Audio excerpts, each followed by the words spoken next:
Bonjour. L'invité de Agora chez ICI Télévision aujourd'hui est Madame Mariam Ezadifard, artiste visuelle d'origine iranienne établie à Montréal. Elle s'intéresse aux notions d'espace et de temps relatifs à l'immigration et au déracinement. Ses œuvres ont notamment été présentées à la Maison Belle-Île de Terrebonne, au CEDEX de l'UQAM et au Musée des Beaux-Arts de Montréal, ainsi que dans plusieurs galeries du Canada, et plus récemment au Royal Ontario Museum à Toronto. L'artiste a exposé dans le cadre de la Biennale de Culture of Peace en 2016 à Istanbul et Téhéran, ainsi qu'à l'Université de Westminster au Royaume-Uni. Elle s'est vue décerner en 2022 la bourse en création du Conseil des arts et des lettres du Québec pour l'œuvre Mémoire de l'eau. Mariam Ezadifard est membre du collectif Code Blanc qui interroge les enjeux du pouvoir et les pratiques dites d'inclusion au milieu des arts. Elle expose récemment ses œuvres au hangar 7826 jusqu'à fin janvier 2024. Ici Kamal Benkiran, bienvenue chez Agora. Je vous souhaite la bienvenue parmi nous, Madame Ezadifard. Bonjour et merci pour votre invitation. Ça fait plaisir de vous inviter pour nous parler de vos œuvres. Bon, c'est magnifique, là. J'ai vu vos toiles là, dernièrement. Là. Puis vous intéressez aux notions de l'espace et du temps. Vous intéressez à tout ce qui est relatif, à ce qui est inhérent à l'immigration et au déracinement, au dépaysement. Voulez-vous nous en dire plus sur cette question de l'espace et du temps qui vous intrigue, justement? Mais en fait, je ne sais pas à quel point je peux vous dire que depuis l'immigration, le changement physique et géographique, c'est vrai que le terme d'espace et de temps, ça a changé dans mes pratiques artistiques, mais au début dans ma carrière, je me rappelle que la chambre étant comme première notion dans la définition d'espace, ça m'intéressait beaucoup. C'est-à-dire, on fait tout ce qui appartient de l'aspect domestique et intime.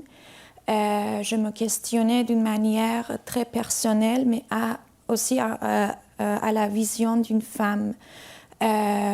Que j'aimerais vraiment, j'aurais voulu de chercher plus les caractères des différentes femmes autour de moi en regardant dans leurs intimités domestiques. Okay. Mais depuis le changement géographique, le terme d'espace et le temps, ça change. C'est-à-dire que ça m'intéressait plus de voir ou réfléchir plus à la présence du corps dans la ville, vu que, alors, c'est-à-dire si je peux diviser dans les notions du temps à travers mes pratiques, c'est d'abord, ça commençait par question sur l'espace intime, mais à partir du moment que j'ai déménagé ou j'ai immigré ici, la notion d'espace et de temps, c'est plutôt questionné vers la vie peut-être publique ou la ville urbaine. Alors justement, vous parliez aussi de la condition féminine tout à l'heure. Est-ce qu'on peut dire que justement cette condition fait de vos œuvres que vous êtes une artiste engagée quelque part à travers cette thématique qu'on trouve? En fait, je pense que je ne sais pas à quel point j'arrive à répondre à votre question d'une manière définitive, mais je pense que, comme David de Breton a mentionné dans son livre, que l'existence est d'abord corporelle. Et en tant qu'une femme, je pense que je me questionnais par rapport à mes identités dans mes pratiques dès le début, quand j'ai commencé ou quand je me suis retrouvée par rapport à la question de qu'est-ce que ça veut dire d'être un artiste et à qui on s'adresse cette responsabilité. La réception de cette responsabilité, justement. Permettez-moi de vous poser la question, Madame Ezadi-Fard, sur vos toiles. Vous exposez chez Hangar, dernièrement 7-8-2-6. Vos toiles, j'ai eu du plaisir à les regarder. Ils sont très expressifs, mais vous savez, chaque interprétation, elle est personnelle et subjective. Par exemple, on voit des portes, des fenêtres, puis ces poignées-là. Moi, j'en ai vu parfois comme une expression de l'immigration, quelque chose qu'on ouvre, qu'on ferme, puis une projection, n'est-ce pas, vers le lointain ou vers l'avenir. Mais il y a aussi les ombres, il y a les reflets, il y a des choses qu'on voit de loin. Comment faudrait-il comprendre cela par rapport à vos toiles qu'on est en train de voir justement?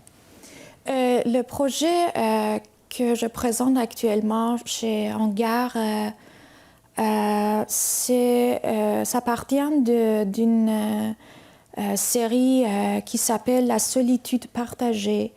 Alors, c'est une série qui réfléchit sur la solitude et l'isolement tout le monde avait vécu pendant la pandémie et le confinement. Oui, okay. Alors, je me suis questionnée sur... Dans chaque toile, on voit vraiment l'espace vide, mais il y avait des rapports aussi corporels, d'une manière très indirecte. Oui, oui. Mais on a le doute si c'est un espace abandonné ou si c'est un espace qui est encore vivant là-dedans. C'est exactement le moment que chacun de nous a vécu d'une manière commune dans la période de pandémie. J'aurais vraiment envie de mériter la vie et comment à tous les jours on était en question de la vie et la mort était vraiment très présent dans notre... Pendant la période de la COVID qui est un questionnement existentiel. On va enchaîner sur ça. On va le faire après la pause, mesdames et messieurs. J'accueille Mme Myriam Ezadi-Fard, mon invitée d'aujourd'hui chez Agora. On revient tout de suite. On est de retour avec vous, mesdames et messieurs, chez Agora. Myriam Ezadi-Fard est mon invitée d'aujourd'hui, artiste visuelle qui expose chez Hangar, boursière du Conseil des arts et des lettres du Québec. On parlait tout à l'heure de vos toiles, madame Ezadi-Fard. Vous parlez de cette période de Covid qui était une période critique pour tout le monde. On va continuer justement à les regarder. Vous parliez de solitude. Et on peut voir justement ces corridors, par exemple, ces poignées, il y a comme quelque part un sentiment corporel aussi, des petits objets qui sont intimes, mais qui expriment la solitude. Mais il y a aussi la sphère de l'intime, vous venez d'en parler tout à l'heure, et la sphère du silence, parce que dans la solitude, il y a le silence, il n'y a pas le bruit. Il y a le contraire du bruit, justement. En quoi ça génère justement des émotions en regardant ces tableaux, par exemple? Mais quand je vois maintenant les tableaux, presque à chaque semaine, je me suis allée à la galerie Hangar et je vois et j'entends comment les gens réagissent à travers ces tableaux. Et je vois vraiment des aspects très communs entre nous. Ce qui m'intéresse plus, c'est que il y a un aspect vraiment méditatif dans chaque œuvre qui m'intéresse à partager ou aller plus donner une vision au-delà de ce qu'on voit tous les jours. Comment on peut être plus sensible à la quotidienne. Et par exemple, le jeu de l'ombre et lumière au mur, et ça me fascine parce que c'est quand même assez imaginative. Exactement, exactement. Quand on peut le voir, là, c'est extraordinaire, ce jeu de reflets, de lumière, cette couleur verte, quelque part. Hein. Le bleu, en fait, les palettes, ça représente vraiment d'un aspect très nostalgique, c'est-à-dire on voit à travers le mur vide, on voit vraiment la réflexion qui prend l'espace dans la tête de chacun de nous. Tout à fait, tout à fait. Et justement, en les regardant, cette réflexion, comme je vous ai dit, elle est subjective, elle peut dépendre d'un observateur à l'autre. Et puis, il y a l'aspect méditatif, comme vous dites. Devant une toile, on continue de regarder, porte derrière un tableau. Puis là, je pense comme une petite marionnette ou une poupée, je ne sais pas ce que c'est, mais justement, cet aspect corporel petit, c'est extraordinaire comment ça va. Ben, je pense que c'est ça le rôle d'un artiste visuel, c'est justement de pouvoir interpeller justement celui qui regarde. Vos expositions personnelles, est-ce que ça a toujours... Bon, au début, j'ai dit que vous parlez plus d'immigration, dépaysement.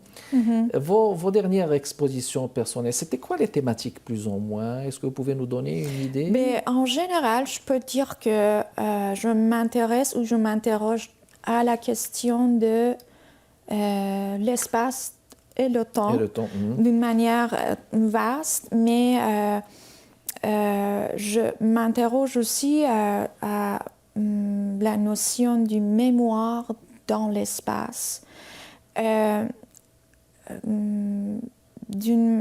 Comment je peux élaborer plus cette question, c'est que d'après moi, chaque place garde la mémoire de l'énergie, dépendant qui fréquente l'espace. Et l'espace prend un caractère en soi. Et j'essaie de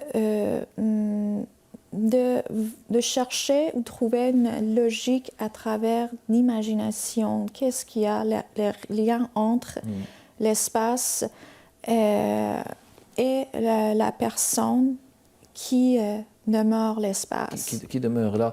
Donc, une mémoire, c'est-à-dire qu'en rentrant dans un espace, un lieu ou une maison, ça a une mémoire. Oui. Un passé, un présent et même un futur, même, on dirait. Mais plus un passé, hein, parce qu'une place là... Mais c'est plutôt passé et la présente. Oui. Mais je pense que c'est très vivant et c'est très organique, cette énergie.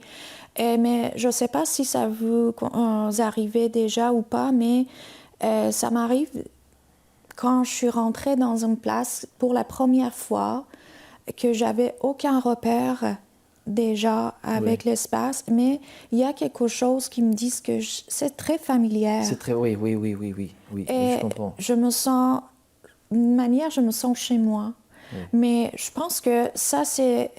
j'essaye de comprendre c'est quoi, c'est l'aroma, c'est l'énergie de l'espace. Est-ce que c'est de l'intuition aussi? Ça peut être l'intuition aussi. Oui. Par exemple, dans les projets que, justement, vous avez remarqué, la mémoire de l'eau est vraiment influencée par la philosophie de Gaston Bachelard. Gaston Bachelard, oui. Qui est basée sur les 4 éléments.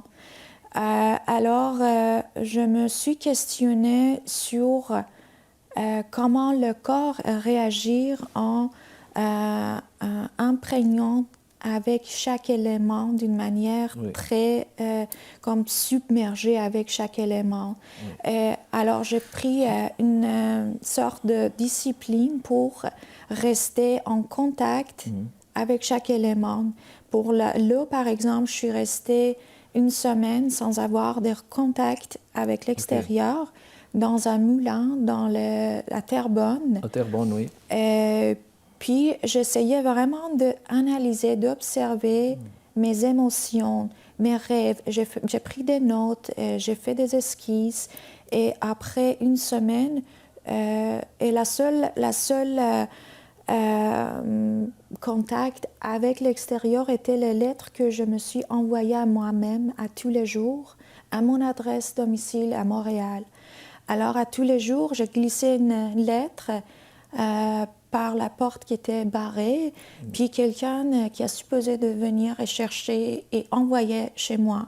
Et vous recevez votre propre lettre, c'est magnifique, ça. Oui. Alors, quand je suis...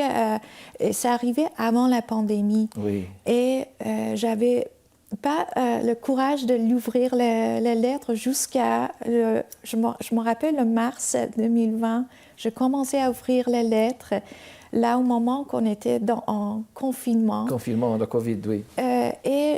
C'était quand même une coïncidence assez étrangère que je me suis mise en isolement volontaire pour une semaine.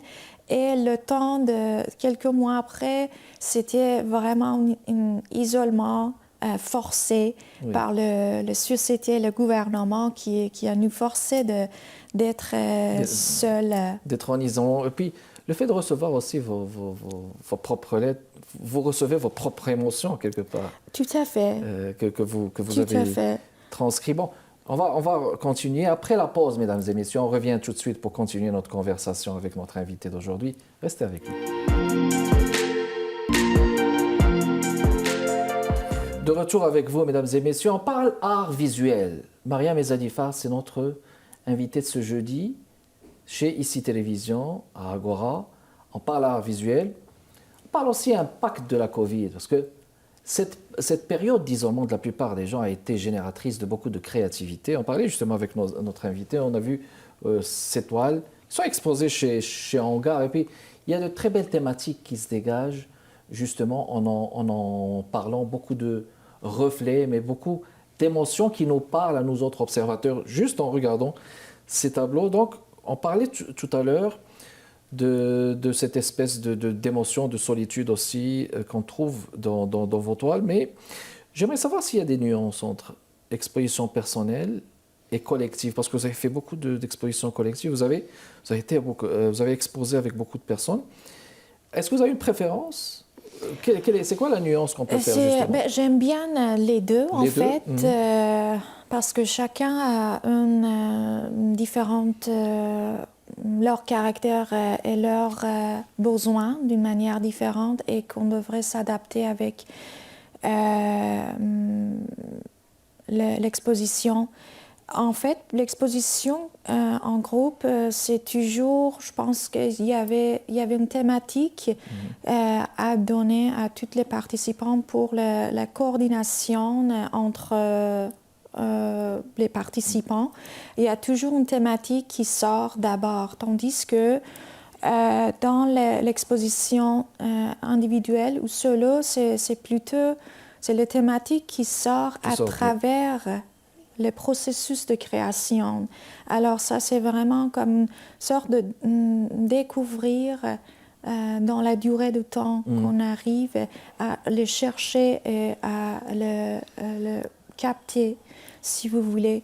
Et alors, il y a deux différentes manières, deux approches différentes dans l'expo collectif, que des fois, c'est très intéressant aussi d'essayer de voir différentes perspectives sur un point. Oui. Et tandis que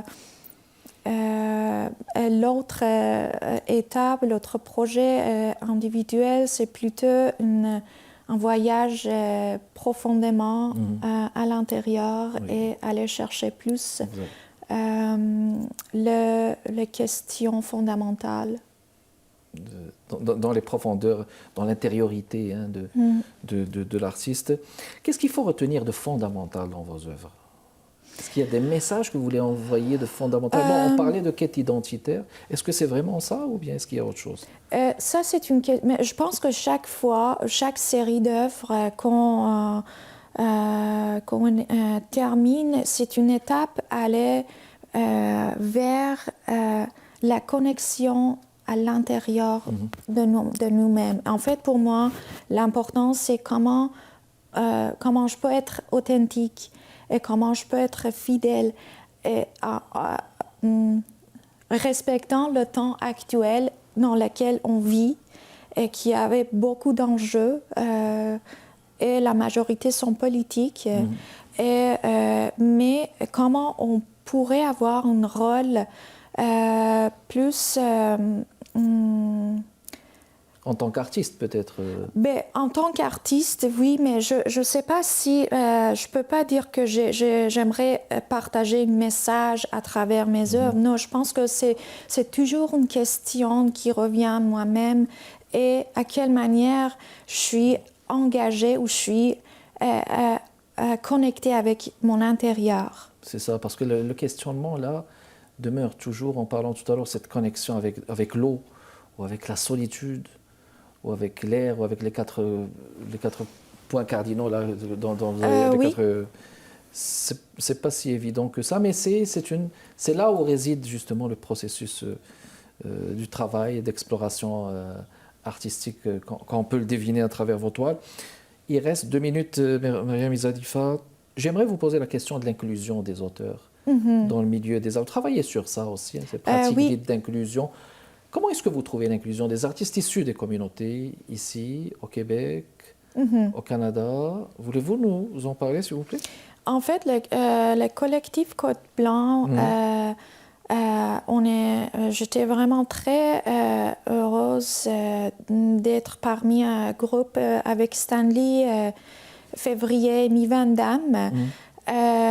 Nous les trois, on devient chacun de nous la diversité. Oui.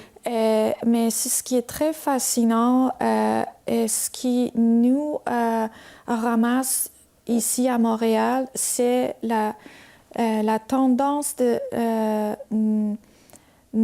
d'accueillir les différentes cultures, les différents points de vue. Mais c'est très intéressant d'entendre sur ces réalités, mais en vrai, dans la vraie vie, on voyait qu'il y avait beaucoup d'obstacles par rapport à les enjeux politiques sur les artistes en différentes couleurs, sur les artistes de diversité. Alors, on essayait vraiment de collaborer avec les institutions qui consistent le centre d'artistes, les musées, tous les organismes et les conseils des arts qui ont d'une manière décisive dans les promotions des activités pour les artistes. Qui apportent un appui, oui. On essaye de se communiquer d'une manière plus vrai et plus réel, c'est quoi les aspects à développer. Alors, on avait construit cette groupe collectif qui s'appelle Côte Blanc, Côte Blanc, oui. Et qui est en train de développer l'idée des injustes dans le milieu de l'art. Et ça ne pourrait être que bénéfique. Alors écoutez, c'était tout le temps qu'on avait. C'était un plaisir de vous avoir accueilli. Mariam Izadifa, c'était mon invité d'aujourd'hui, mesdames et messieurs, chez Agora, à ICI Télévision. Merci d'avoir répondu à notre invitation. Merci de votre continuelle fidélité. Kamal Benkiran avec vous, mesdames et messieurs. Prochain rendez-vous jeudi à 15h30.